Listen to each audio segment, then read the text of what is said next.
Pushpa and Raghu, on behalf of the chairman of the CSMVS, the Director General, Mr. Sabyasachi Mukherjee, the staff of the museum, on behalf of the Executive Committee and myself of the Museum Society, friends of the museum, and guests who have joined us here today. Thank you so much for agreeing to do this.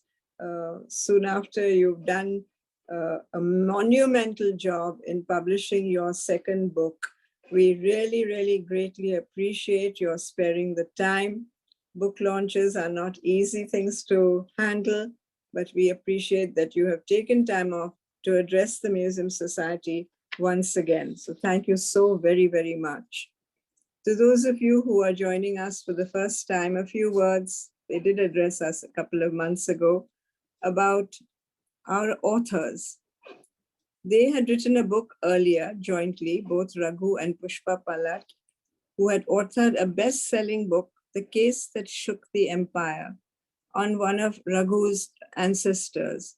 And this was published by Bloomsbury in 2019. It's a very fascinating account of the history of that era and Raghu's great-grandfather. Raghu Palat is a leading writer, but on a different discipline, banking, finance, and investments.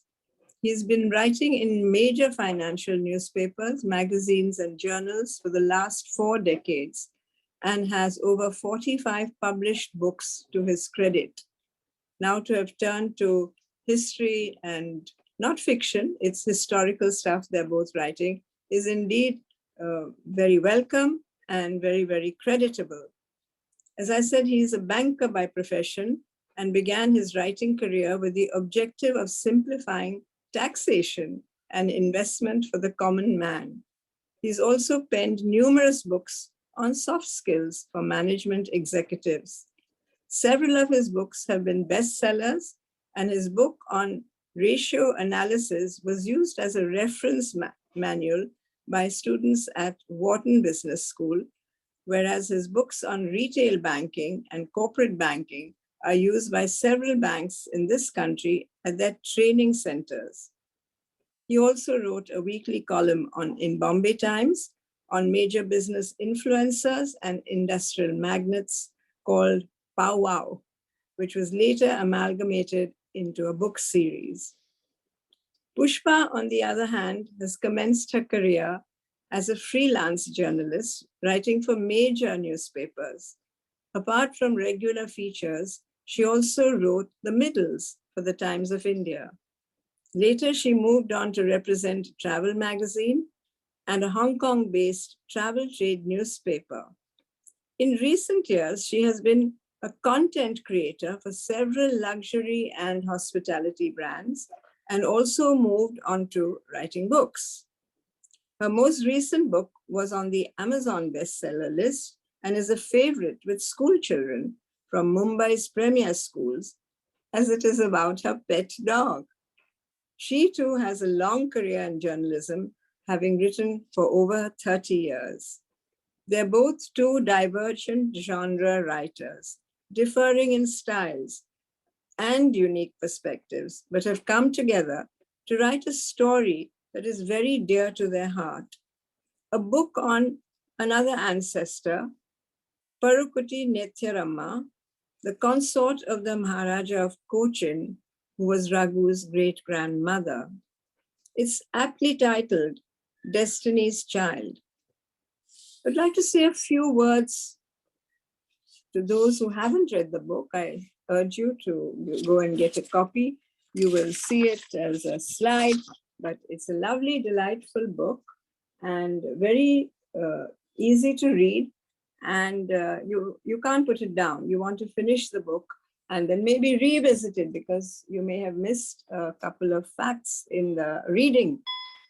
So they start by saying, we tried, we lost, we give up.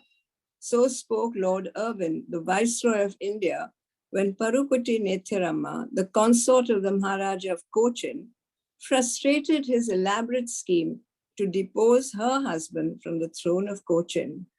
This is her story. She was constantly thwarted. All her attempts were thwarted, and the British tried to overthrow her, annex her kingdom, beginning from the time her husband ascended the throne. When her husband became too ill to govern, this indomitable lady, much to the consternation of her enemies, took up the reins of government, foiling all attempts to unseat her. It's the biography of a woman born to a traditional Nair family who refused to be shackled to the prejudices of time, to rise and rule a kingdom. A woman who refused to be defeated by seemingly invincible forces. She had an innate intelligence, but she was gentle. She was also ruthless, and her personality was such that no one could break her. She was destiny's child, as the title says. I do not wish to stand between our erudite authors and the topic we're about to listen to today, but I would like to tell you that women had no voice in government in those days.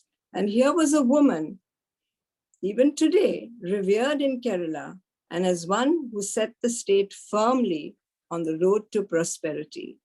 So thank you very, very much, Raghu and Pushpa. We greatly appreciate your addressing us today.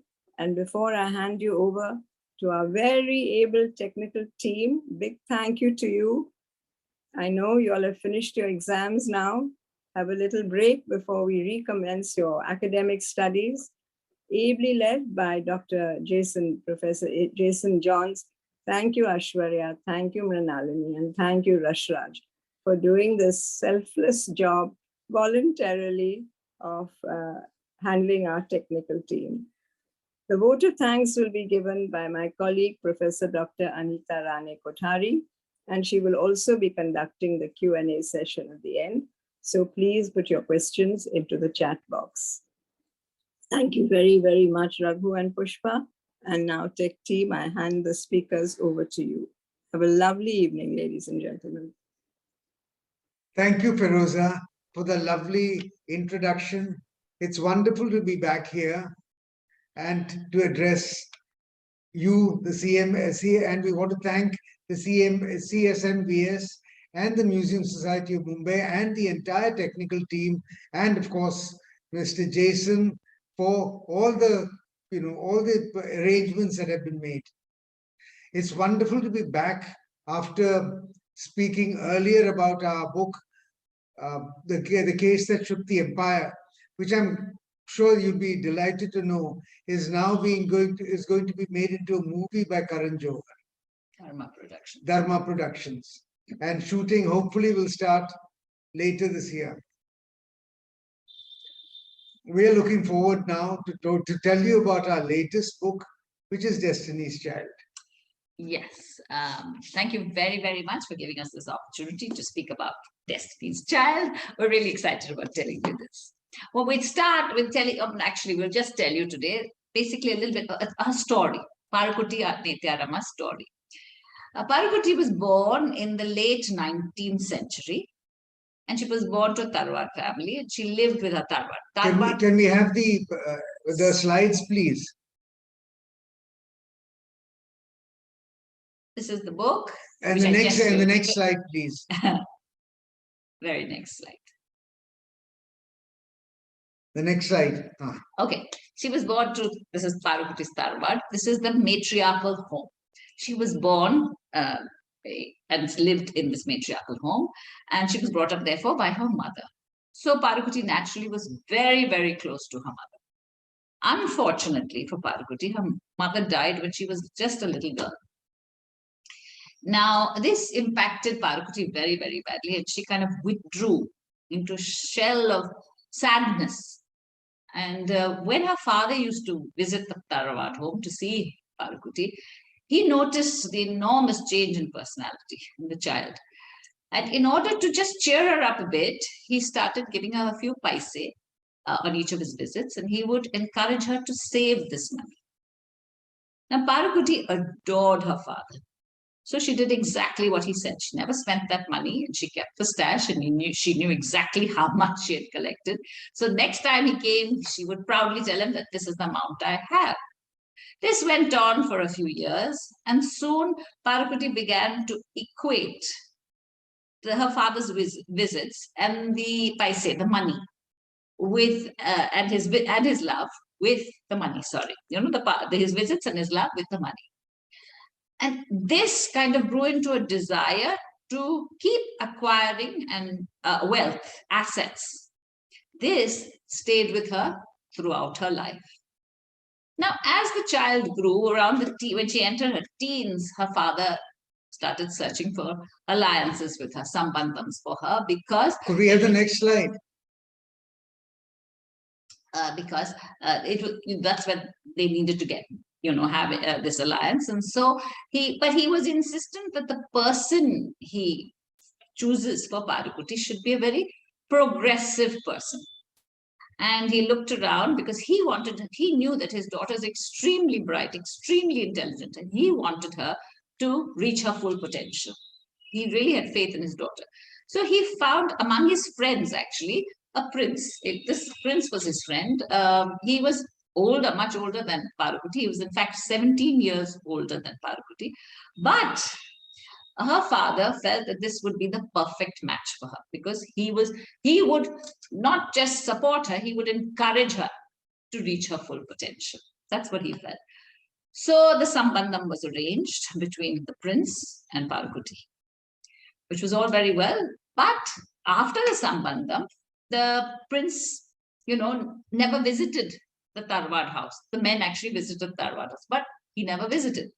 So her father took a very, very bold move. He, of course, consulted the prince's father, and then they took Parukutty, or father took Parukutty to Thrippunithura, that's the royal enclave. Could we have the next slide? All the princes stay here. And so the prince lived here, and he took his daughter to the prince's palace. Now, the prince was a little surprised to see her. And but of course his father was there, and his good friend was there, so he agreed to have her come to stay in the palace, but not in the palace itself, in an outhouse on the palace grounds. Now Parukutty was then just 14 years old, and she's taken by the prince's staff to the outhouse, and when she sees it, it's kind of a little bit dilapidated and not particularly clean. Now this child had come to Thrippunithura, which is the place, and she had come there with stars in her eyes of, her living the life of a princess. Now, all that in this one moment was completely shattered, and she was in tears. The child was in tears. But being Parukutty, she wipes those tears, turns around, and faces these three men who are far older than her, and very powerful men at that too. Her Sambandhi, who was 17 years older than her father, and her father-in-law. She faces them, stands her ground, and says, I'm not going to stay in this outhouse, this dilapidated outhouse. I am going back to my Tarwad house. Now, the three men were completely, taken aback by this, and they really didn't know what to do. But the prince was kind of impressed by this girl taking this stance. He felt that she was bold, and she spoke her mind in such a definite way that you couldn't disregard what she had said, and this impressed him. So he thought about it, and he said, all right, you can move in into my palace, the palace itself, the main palace. But the moment Parukutty stepped over the threshold of the prince's palace, she broke centuries-old tradition and custom. Not just that, she now invoked the anger of the other Tampurans, that is the other princes, the Tampuratis, the princesses, and the other Nair women. She was a Nair. The Nair women who did not have the privilege of living with their Sambandhi, with their partner. So now she had angered all these people by just making this one move at 14. You may wonder why a woman could not stay with her partner. For this, we need to look at the Cochin of that period. Cochin was very caste-driven. And there were 420 different castes or jatis, and each one had very severe rules and very rigid rules relating to touch, habitation, clothes they wore, food they ate, and every other aspect of life. Now, I won't bother, you'll be very relieved to know that I won't talk to you about all the different customs that they had to follow. I'll restrict myself to the three that we discuss in this book. The Nambudris, who were the Brahmins, the Tampurans, who were the princes, and the Nayars, the landed aristocracy and the warriors, the fighters. Now the Nambudris were at the pinnacle. The very word Nambudri translates to sacred light. And they were patrilineal. The eldest Nambudri son of a family was permitted to marry another Nambudri woman. No one else. As a consequence of which, what does the other Nambudri sons do? They entered into relationships with Nayar women. These relationships were known as Sambandham. Similarly, Tampurans were not permitted to marry Tampuratis or princesses. They too entered into Sambandham with Nayar women. Now, this was wonderful as far as they were concerned, because they could have as many children as they wanted, with no financial responsibility for their children or their partner. All that devolved on the woman's family. But caste was such that after they stayed with their Sambandhi Nayar woman, when they returned to their house, they had to have a purification bath. And that is the reason why they were not to stay, Nayar women were not permitted to stay with either the Tampurans or the Nambudris. And this inequity, Parukutty noted. Another aspect that we need to, I need to emphasize is that although Nayars were matrilineal and traced their ancestry to a common ancestress, and property devolved through the women, the woman as such did not have control of the assets. All that was in the hands of a single male, the eldest male in that family, the Karnavan. And very often, this person spent the family money on his own children and his partner, who were not technically of his family, to the detriment of the others in the family. Parukutty remembered this and said, and as I will explain later, she corrected this terrible wrong. So yeah, so she now decides to, she moves in with the prince, and very unwittingly has created a hostile environment for herself. So her partner, knowing this, decides on his very first trip to Madras, he decides to take her along with her instead of leaving her in the palace. So she goes along with him, and the Rani of Pudukkottai hosts Parukutty, and she takes her around the city. And as they drive in their carriage, they pass Higginbotham's, which is a bookshop. Now, the Rani very effortlessly reads this name, which is written in English. Now, this really impresses Parukutty. Now, she decides that she wants to learn English. So, on the way back, she pesters the prince to have somebody come in or teach her English. Now, the prince, as I said, had already grasped that this was a very bright girl. Also, he was very progressive, so he willingly arranged tutors for her, but he also insisted that she learn arithmetic and agriculture. The reason he wanted her to do that was because these were his passions. He was a financial wizard, and if you read the book, you'll know of the many instances where he proves his worth as a financial wizard. So he was that, and he wanted her to know about agriculture because his investments were mainly in land. aid property and in property. So she learned that as well, and she learned. Then she went on to study Sanskrit because they used to study scripture together. The prince was, he was adept at what's it called? Gauli Shastra. Gauli Shastra, which was, no, he was also adept at Ayurveda. Ayurveda, and he used to dispense medicines. He was, yes, like Raghu says, adept at Gauli Shastra. Gauli Shastra. Gauli is the lizard. Gauli is what we in Malayalam call the lizard. The lizard makes a clicking sound, and he could, from that sound, tell you about the immediate future. So therefore, he would often ask Parukutty to, mix certain high herbs because a patient would be coming soon who required this medicine. He used to treat a lot of snake bites and such, and he also earned an income from that. So now this made him stand out as a prince, because this was not the norm.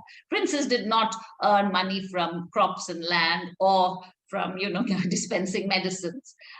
They had an allowance, and allowance being generous, they lived on those allowances. So it was rather infra-dig to go and earn a living. Anyway, this was a different prince, and that's maybe why her father chose it.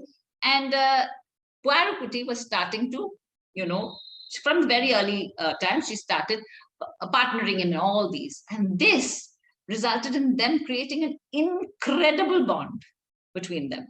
But what was, we had told you earlier was that Parukutty, when she moved in, she was very acquisitive, right? She was very acquisitive. She loved gold and jewelry and ornaments. Could we have the next slide, please? Ornaments and jewelry. So she loved all this. And when she moved in with the prince, after breaking those Sambandham rules, she started asking him for the, gifts of jewelry when the jeweler used to come with his goodie bag. And initially, the prince did indulge her. But after a point, he got a little frustrated, and she used to go to this particular temple, Chottanikkara Temple, yes, very famous temple now in Kerala. That time it's a huge temple. At that time, it was rather much smaller because of her that it became so. She actually, that's another story about how she wouldn't go to the royal temple, and she decided to go here. That's in the book. But anyway, she started going to this. So one day he says to her, "You go every day to this Chottanikkara Temple. Ask her, your Bhagavati, ask the Devi to give you whatever you want, because I certainly can't afford it anymore." So she was very young, as you know, and she decided that was what she was going to do. So every day she used to go, and maybe she, confided her desires with the Devi. But one day, she used to go early morning. One day, after she had finished her prayers and she went to the priest to get his blessings, he just inquired of her. He said, "Have you changed house?" No, she says, "You've changed house, right?" That's what he said. He made a statement. And she said, no, we have not changed house at all. "Oh," he said, "I thought you changed house." Now, Parukutty was puzzled by what the priest had said. But anyway, she put it out of mind. But when she gets home, she finds her partner waiting with the day's gazette in his hand. And he tells her that he has just been elevated to becoming the Raja of Cochin. This was a huge surprise for both of them, right? Yeah, absolutely. Why was this a surprise? The king had not passed away, the Raja had not died. The surprise was because of what had actually occurred. Let me take you back a little into history to explain this. The incumbent Raja, Ramavarma the 15th, had very bad relationship with the English. He felt that they did not permit him to rule in the manner that he wanted, and that they were thwarting him at every stage. There are many instances of where proposals that he had made were rejected or delayed.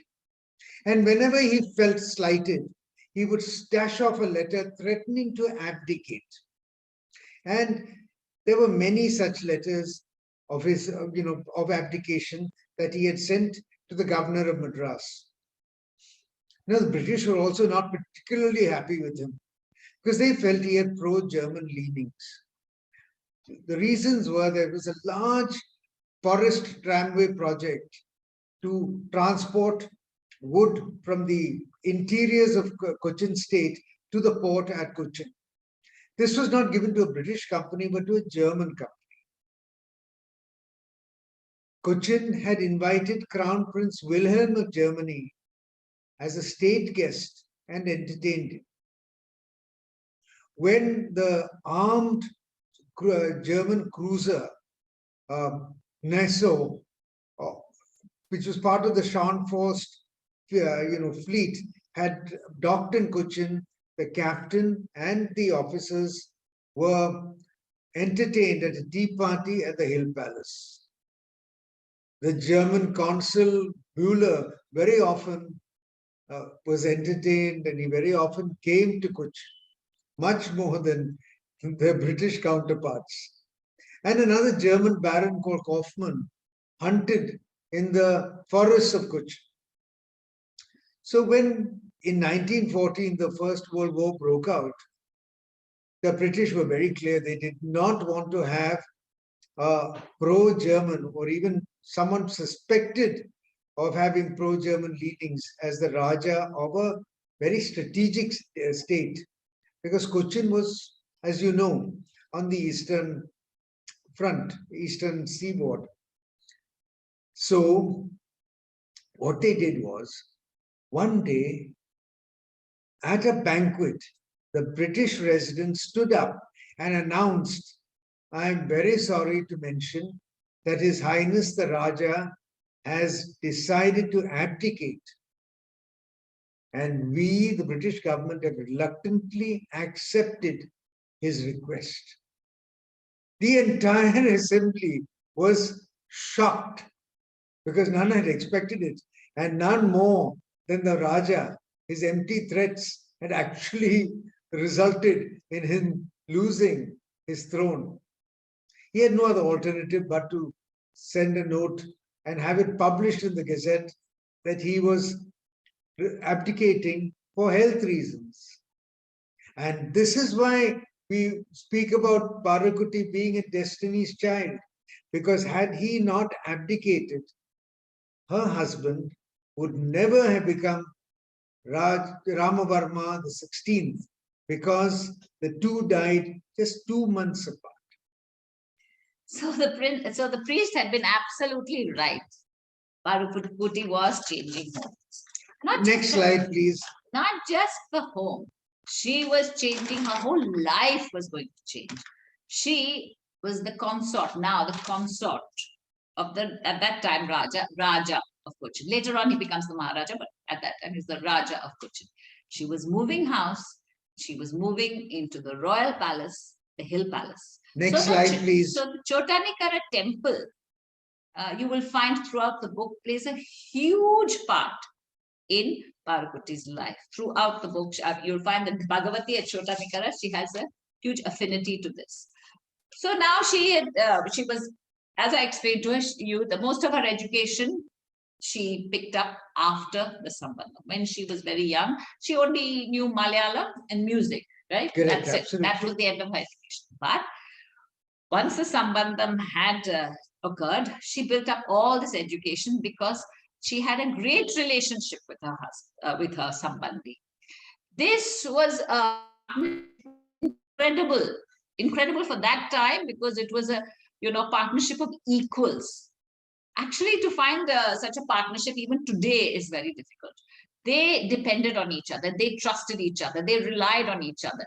They looked to each other for advice and for suggestions. They were, Parukutty used to help him with everything, and he turned to Parukutty whenever he needed anything, and always he wanted her as a partner. In fact, at all his, assemblies, when there were foreign dignitaries or his own advisors, she was always there. He knew, there was one thing he knew, that regardless of everything, she could rely on one person completely, and she would put everything before put his welfare before everything, and that was Parukutty Neithyaramma. So he trusted her implicitly. That was the kind of bond they had. Now, Parukutty had realized that once she had got education, she had develop this partnership, she could contribute to her husband's income, to her husband's rule once he was, Raja and then Maharaja. She realized the power of education. So she decided that never would there be one Malayali girl could be denied. No Malayali girl should be denied education. So education was paramount for her.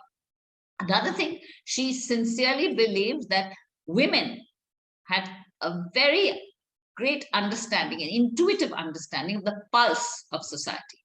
So the second thing which was very important to her was women must be involved in legislation. So these are things that were brought in during their rule, right? Absolutely, Yes? absolutely. Now, when we talk about women's education, at the time they ascended the throne, there were only 2 schools for girls in the entire state. Next slide, please.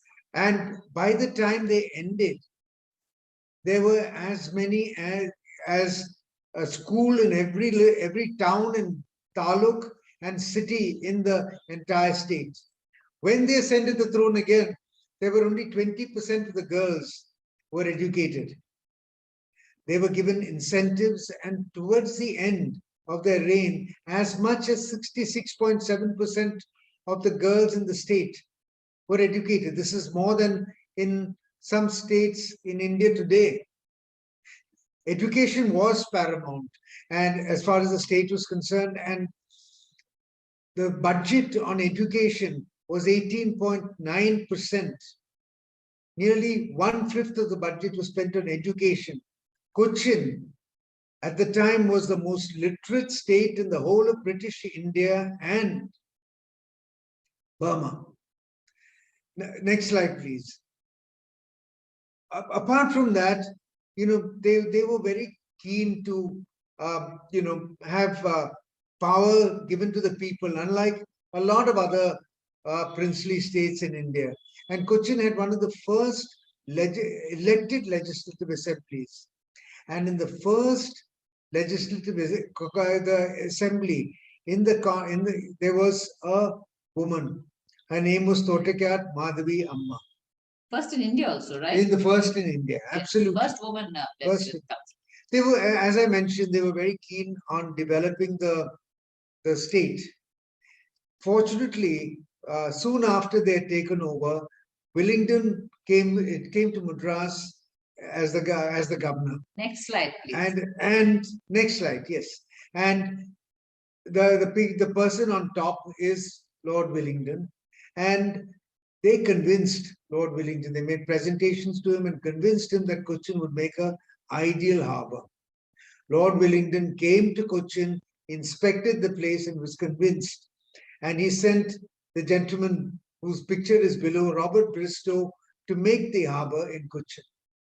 The result is today in Cochin, we have one of the best harbours in the country. An added bonus, of course, was by dredging the seabed, the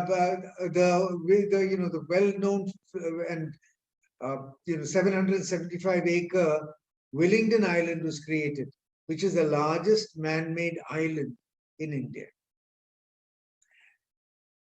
Next slide, please. As I mentioned, they were very focused on developing the state of Cochin, which when they took over was in tremendous debt. Within 4 years, in spite of having to pay a lot for the war effort to support the British, the state became totally debt-free. This was done by various measures, including cutting wasteful expenditure. And then to assist the people and to make their lives better, sanitation was improved, medical facilities were put in, roads were developed, and many other benefits were given to the people. For example, there was a very bad famine in 1919. Food was imported, rice was imported from Burma, and soup kitchens were set up in all the major towns and villages to feed those who did not have the finance to feed themselves. Could we have the next slide, please? This was recognized by the British, and King George V, the King Emperor of India, presented her with a gold Kaiseri medal, and she was later came to be known as Lady Ramavarma, and was entitled to 17-gun salute in her own name. As I mentioned earlier, next slide please. As I mentioned earlier, she was very keen on helping the people, and she wanted to work with the people. And so when nationalism took ground in India and started growing in popularity, she embraced it wholeheartedly. There is a letter from the resident to the government stating that Cochin, the Hill Palace, is a hotbed of nationalism, and charkas have been set up to weave khadi.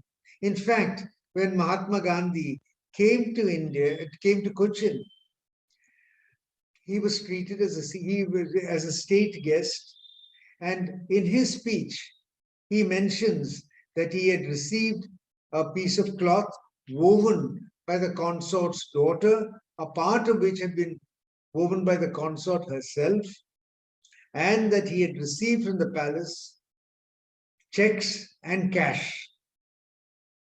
Parukutty Neithyaramma also met him and had a long conversation with him. In fact, she was the first Indian ruler to openly support nationalism. Gandhiji. And Gandhiji, yes. So we've given you just a glimpse of the next one, yeah, next. Next slide, yeah, that's Parukutty Neithyaramma. We've given you just a glimpse of who Parukutty Neithyaramma and her story. She was an incredible woman, but a woman of contradictions as well. On the one hand, she was traditionally religious. She followed all the fasts, the rites, the rituals of her faith. And on the other hand, she was so progressive. She was, way ahead of her time. She was far-sighted. You must remember that their reign was in the first quarter of the 20th century. The infrastructure that she's built in at that time, the roads, the pipes, the waterways, the drainage systems are being used even today. What, 90 years? 90 years after their reign in cities like Trichy. That was how far-sighted she was. So you have her one extreme and the other. But when you read the book, there's many incidents about, experiences of Parukutty, and you will find at each stage you see another shade of this lady. She was multi-dimensional. She was, honestly an incredible woman, and what you can only describe her as a force of nature, and definitely Destiny's child, Destiny's special child. Yes, absolutely. Thank you so much for a patient hearing. Yes, thank you. We are very happy to take any questions that you may have. Yes.